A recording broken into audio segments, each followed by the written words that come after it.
Hello, everyone. Welcome for those of you who are my subscribers and who've been following me. And if you guys are new, hello, how are you guys? This is a first for me on creating a tag. I I have so many ideas for tags, so this is a first of mine, and I felt like this would be a really interesting and good one. So this is the planetary energies of tarot. And I just want to thank the little encouragement from Sadhana, from Integrated Feeling from Sadhana, on one of her live chats. I asked if she thought this was a good idea. She said, yeah, it would be really interesting. And I also want to thank other people in that chat. I'm sorry I forgot all your guys' names and your YouTube handles, but you guys also helped me create the name of this tag, which is the Planetary Energies of Tarot. So what this tag is about, or let me start off with what inspired this tag. So I noticed there was a tag people were doing. I forgot what it was, but it was based on the 5 elements, which was water, fire, earth, air, and spirit. And people had to select which deck they felt was within that element. So I thought, why not do that, but with the astrological planets? So this is about the 10 planets: Sun, the Moon, Mercury, Venus, Mars, Jupiter, Saturn, Uranus, Neptune, and Pluto. So in my description box, I'll write some keywords for those planets and their astrological associations, maybe some adjectives for those planetary energies. And so it'll help those of you who aren't so familiar with astrology. I know a lot of people are familiar with the zodiac signs, astrological signs, but the planets themselves, some of you may not know, so I'll write those down. I totally encourage you guys to do some research if you guys feel up for it. But you guys don't necessarily need to. I don't want this to be really serious. I just want you guys to have fun with this because I had fun. I thought it was really interesting. So here we go. Okay. So first deck, our sun deck, our Solarian deck, I chose the botanical deck. So here are the backs, and here are the front of the cards. So this, I got it on Etsy, and this deck is an indie deck, and the creator, I believe her name is Megan, she uses vector art. And this deck, why I picked it for the sun is because the sun has an association with children. And so does the 5th house in astrology. And there's something about this deck that just makes me feel like a child. Makes me feel like I'm exploring different types of plants. I think the vector art looks very much simplistic. And I think that's why it reminds me of maybe artwork of children. But it's like very simplified botanical illustrations, which if you guys have seen other botanical illustrations, they're very complex, they're very detailed, and they're beautiful too, and I love them. But this artwork is very much simplified. And some of you guys may not like that, but I find this enjoyable. I really do. And there's something really bright energetically about this card.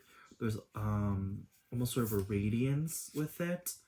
And the sun also rules recreational things. It rules play. It rules creativity. It rules self-expression. And just energetically, this deck just feels like it for me, right? In the end, these decks, guys, that I've chosen are really about the energy of a deck. and which planet that would match the best with. So that is what I have, guys. Botanical deck for the sun. Okay. So the next card I have is for the moon. Okay. And I picked the Prisma Visions. The good old Prisma Visions. I was indecisive about where to put this deck because for me, immediately I felt the moon, but I thought this could also fit into Neptune. But I think my first instinct was correct though, because this deck, even though some of the swords cards can be a little frightening, I feel ultimately really comforted in this deck. There's a very nostalgic vibe to this deck, and the moon does rule memories. It rules reflection. And this deck has been such a good deck for me to reflect with. And it's been really good for inner child work too. Because the moon does have to do with a sense of our inner child, right? But also the moon has to do with comfort. It has to do with motherhood, nurturing. And there was just this nighttime vibe about this deck. And of course the moon comes out at nighttime. I'm just realizing I'm so bad at showing cards. This is hard when you're doing it in person, but yeah. Very much so. So this is my moon deck, guys. It just brings me that womb feeling. You know, the womb. A divine womb, if you want to say it like that. Which is very much like the in accordance with the moon, planetary moon. Okay, so next deck I chose, which is for the planet Mercury. This interesting one, kind of. I chose the 5-cent tarot. Now, Mercury rules Gemini and Virgo. And I don't know if I told you guys what the other planets... so the sun rules Leo, the moon rules Cancer, and Mercury rules Gemini and Virgo. And for me, Mercury, and the energy of Mercury is very quick. It's very changeable. It's mercurial, right? The word mercurial comes from Mercury, but also the element or the metal of Mercury is mercurial. You know, it moves around a lot. And I also think Mercury as being the messenger, because Mercury, was it Roman? Believe Mercury is the Roman name for the Greek god Hermes, who was a messenger of the gods. In this deck, the 5-cent, I think with its the words, the titles on it, which I believe were actually really helpful for me. Some people may think it's not. I just find it really a great communicator. And it's pretty to the point. It's pretty precise. And I find Geminis and Virgos that are ruled by Mercury to be pretty great communicators, pretty detailed and thorough in their explanations and things. And so this deck kind of was a natural pick for me for Mercury. All right, so that is my deck for Mercury.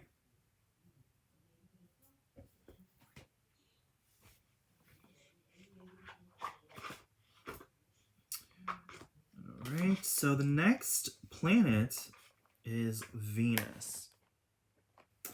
And Venus, it's interesting because Venus rules art, and one of the main reasons why I collect and use tarot is because of the art, it's the aesthetics.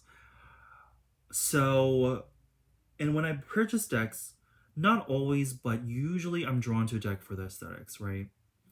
I think a lot of the vibes and energies of a deck do come out from the colors, the line work, the painting, composition, I mean, the artwork, right?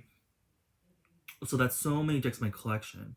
But Venus also has an association with, for me, there's energy of peace and beauty, right? There's something about beauty and peace, I find. And I think, and it being associated or ruling the signs of Taurus and Libra, I picked Majestic Earth Tarot for my Venetian energies. I think there is just this grace about this deck, which is another attribute or adjective you can describe for the energies of Venus. There is just something so refined, just absolutely just gorgeous, beautiful, peaceful, and pleasurable, right? Um, all words that can describe Venus.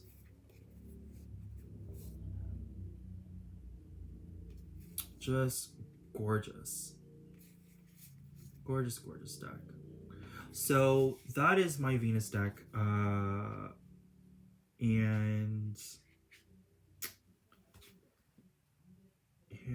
yeah.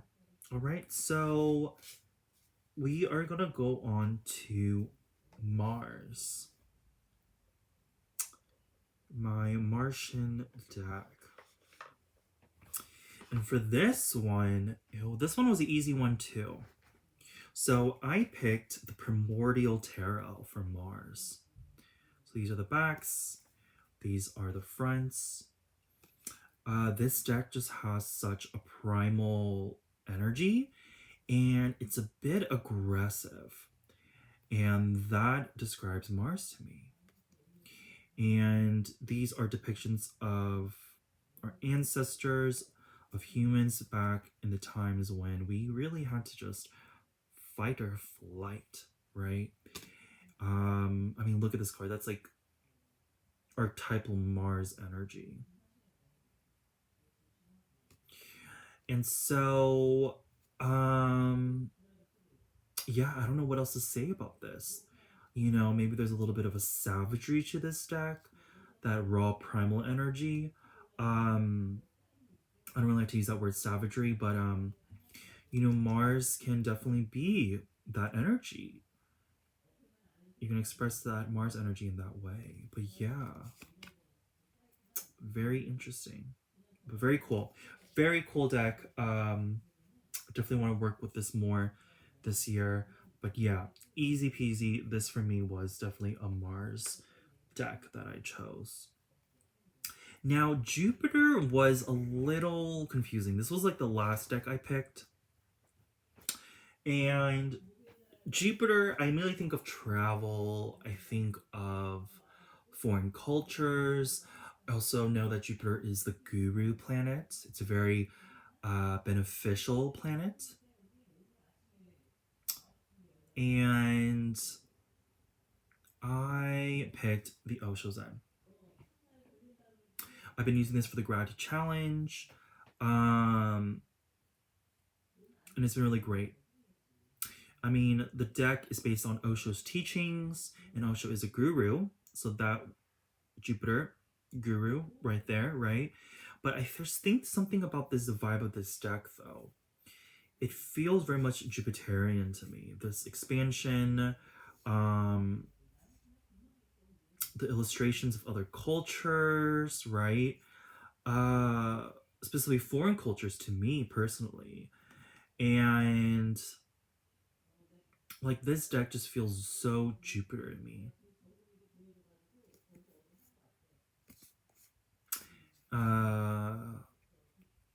And yeah, and Jupiter has to do with also it ties in with the guru. It has to also do with spiritual learning or higher learning, whereas Mercury has to do with more of the practical learning that we do in school, right?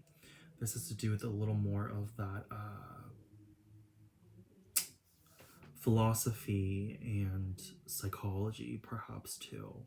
So Osho Zen is what I picked for Jupiter. So the next planet I have is Saturn. Okay. So I picked the Hermetic Tarot. This deck looks very Saturn to me. Saturn is known to be a difficult planet. I don't know if any of you are familiar with Saturn returns, or if you guys experience your Saturn returns. They just happen around like 20 to 30. They're a difficult time, you know. And Saturn itself is a very energetically for me. It's a very grounding energy. Saturn rules Capricorn. It's a very grounding energy, but it's also it can feel very restrictive because Saturn has to do with a lot of with structure, and to be more specific, collective structures. Saturn rules governments, it rules organizations, and it rules laws, you know, uh, things that people can uphold, and doing that stuff. And I'm so sorry, guys. I don't know if you guys can hear the background noise or someone talking. I can. I really apologize for that. Yeah, but anyways, this deck, it just looks so Saturn to me. I think the black and white. Saturn also rules traditions, so I feel this deck kind of, I don't know if this deck is based on the Thoth deck. I know it's called the Hermetic Tarot. So it's based upon the esoteric workings of a secret order of the Golden Dawn. So there is that tradition sense of from this deck. But for me, I just picked it just for the energy. The energy that comes off this is just very Saturn. It feels strict to me. It feels kind of repressive, or restrictive, and it feels like also self-control, self-discipline. That's another good keyword for Saturn. But yeah, this is the deck I chose for Saturn. Okay.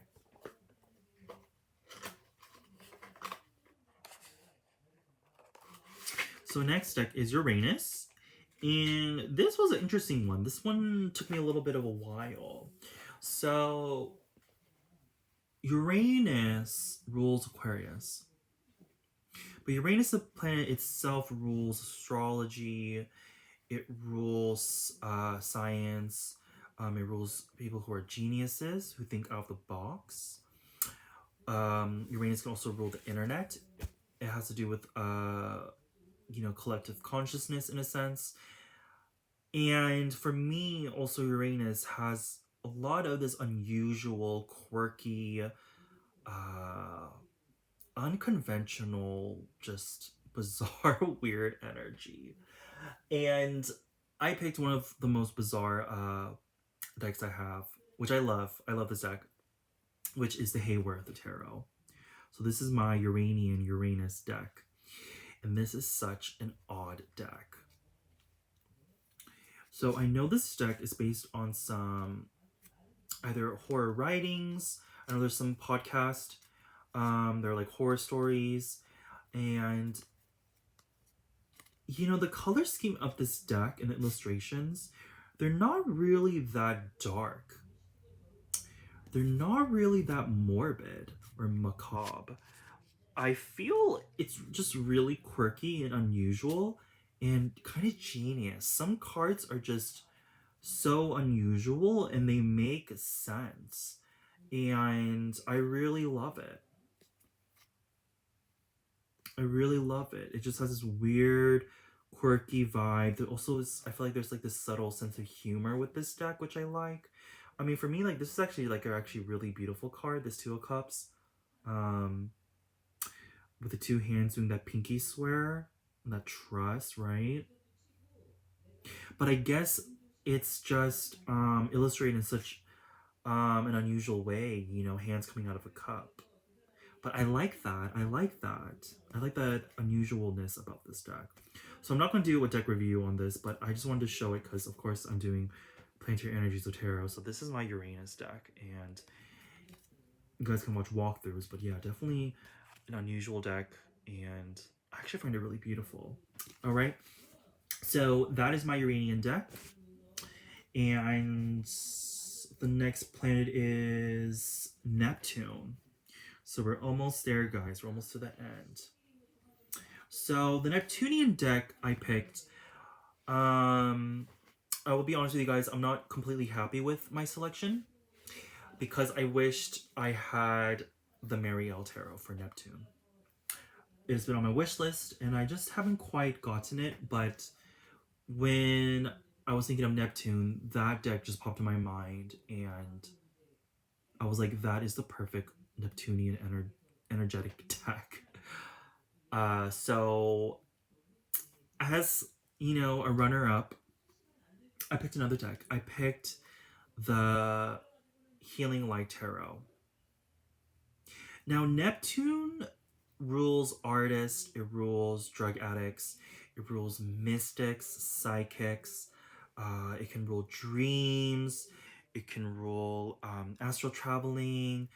Neptune has a very foggy energy to me. I always see fog, I always see something secretive or confusion. The Seven of Cups is kind of like the energy I kind of get from Neptune, and also the High Priestess. It's a bit of both of those energies. And I picked the Healing Light Tarot because when I look at this deck from afar, I'm not really sure what really is going on. This deck kind of confuses me in a sense. Not when I really look at it, I kind of start to get to understand what it's about. But I think its use of dark and light and how a lot of things are in shadows and dark figures.